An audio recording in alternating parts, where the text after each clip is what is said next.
honest about it. So we're 3 years into it now, 3 years into a 7 to 10 year programme.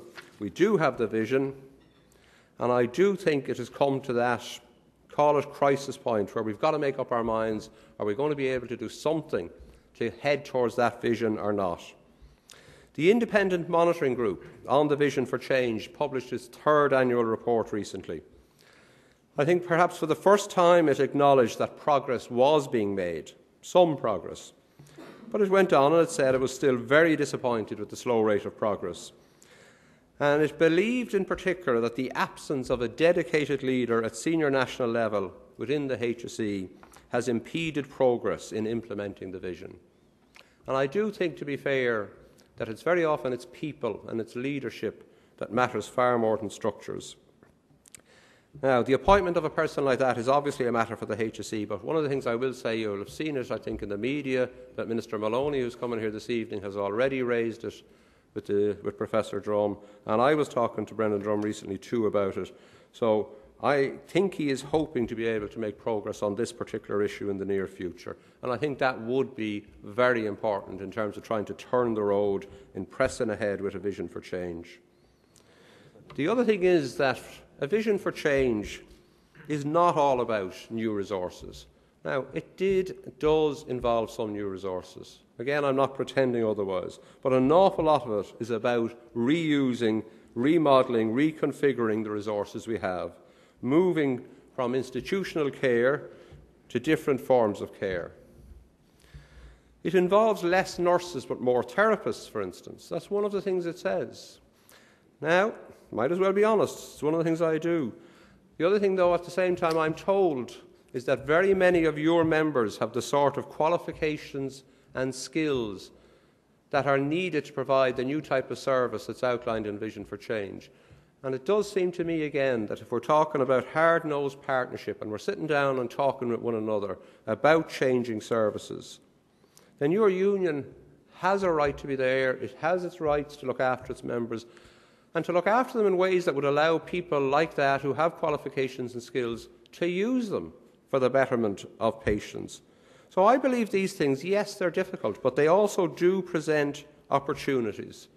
Opportunities about working in the community and about providing care in alternative settings or in clients' homes.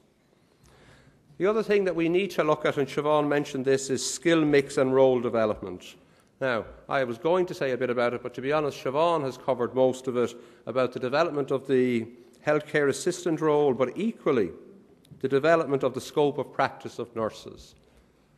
And is it fair to use a phrase like moving nurses up the value chain? It sounds almost too businesslike, but I mean, again, it seems to me so sensible, so self-evident, that there are nurses who want to get into that sort of space, and it just makes so much sense from the point of view of the health services to do that, and then to do something similar, if you like, for the healthcare assistants, to make space below nursing, so to speak, for a group like that.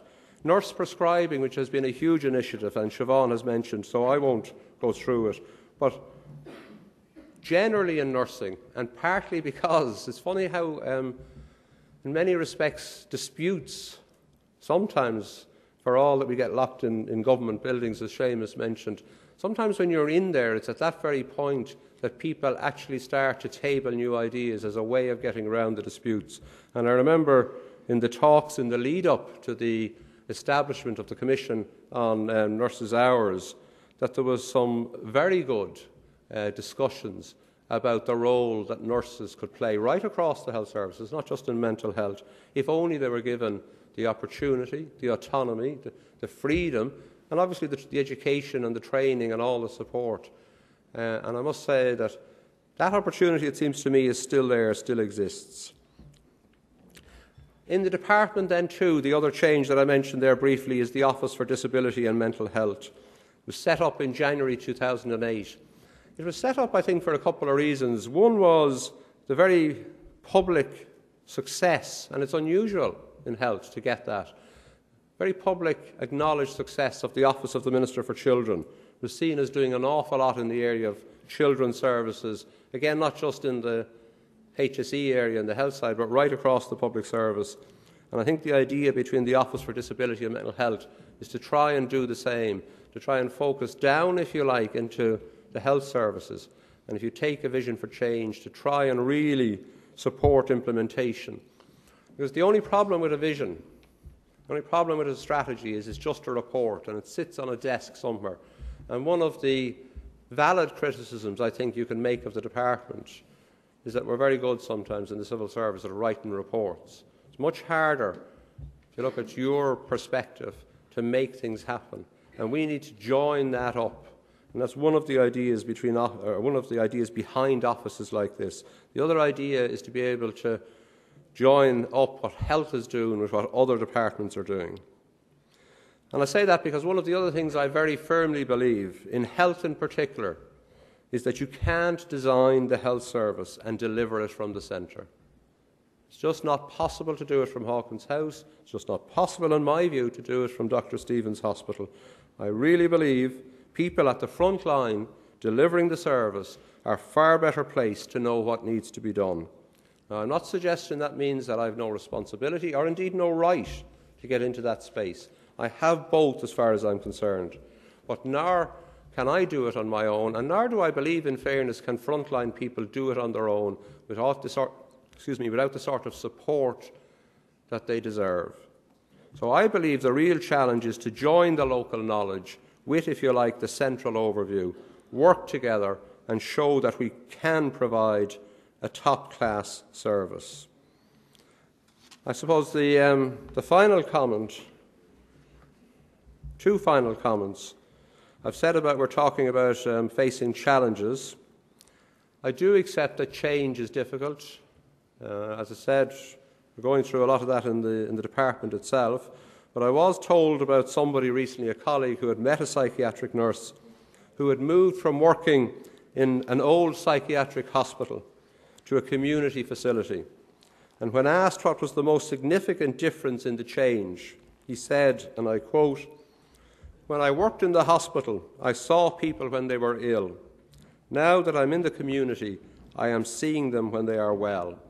And in many respects, it seems to me that that encapsulates a really great vision of a place that I think all of you in this room would like to aspire to, insofar as we can get there, in terms of patient care.